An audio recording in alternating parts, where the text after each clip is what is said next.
pouvez mettre les plus beaux voiliers en mer. Si vous ne lui donnez pas une destination, aucun vent ne sera bon et il risque de s'écrouler. Et vous, avez-vous pensé quelle destination voulez-vous atteindre? Cette vidéo va vous faire réfléchir et peut-être vous donner le courage pour atteindre vos objectifs avec la méthode SIM en 3 étapes. Savoir ce que vous voulez, vos objectifs, identifier ce que vous avez obtenu et modifier votre plan d'action jusqu'à arriver à vos objectifs.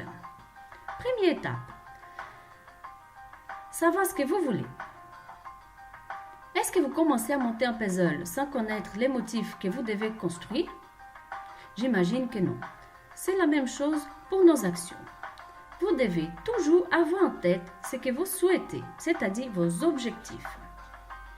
Et quand je parle d'objectifs, je ne veux pas dire des choses grandioses et lointaines, bien que vous pouvez, mais commencez par savoir ce que vous voulez accomplir au long d'une journée dès que vous vous levez par exemple.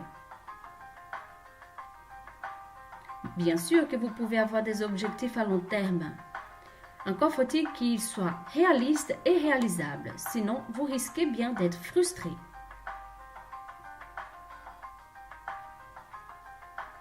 Se mettre comme objectif maigrir 10 kilos en une semaine, ce n'est peut-être pas réaliste ni réalisable. Et ça risque de vous mettre dans des émotions désagréables. Deuxième étape, identifier ce que vous avez obtenu. Quels résultats avez-vous obtenu par vos actions afin d'atteindre votre objectif de départ? Si vous n'avez pas atteint votre objectif, essayez et affinez votre démarche jusqu'au succès, encore et encore. Changez de plan. Réfléchissez sur les obstacles que vous devez surmonter. Peut-être êtes-vous sous l'influence d'une croyance limitante. Pour moi, rien ne va. Si oui, je vous invite à aller voir notre vidéo sur la perception du monde sur notre chaîne YouTube. Par vanité, l'être humain a tendance de faire les mêmes choses tout en espérant obtenir des résultats différents. Soyez attentifs. Troisième étape, modifiez votre plan d'action jusqu'à obtenir ce que vous souhaitez. Essayez d'avoir de l'information de votre premier essai et changez des stratégies.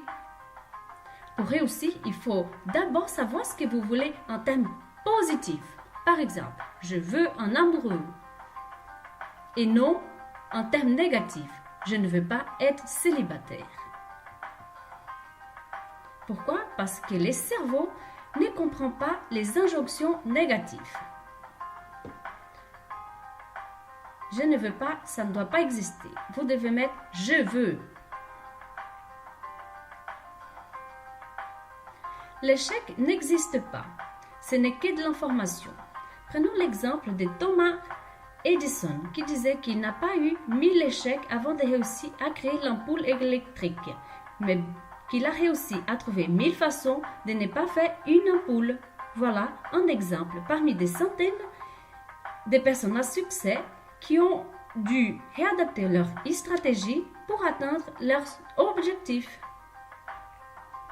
Je vous laisse cette citation de Thomas Edison. Si nous faisions tout ce que nous sommes capables de le faire, nous en serions abasourdis. Et si on essayait? Et vous, quel est votre objectif?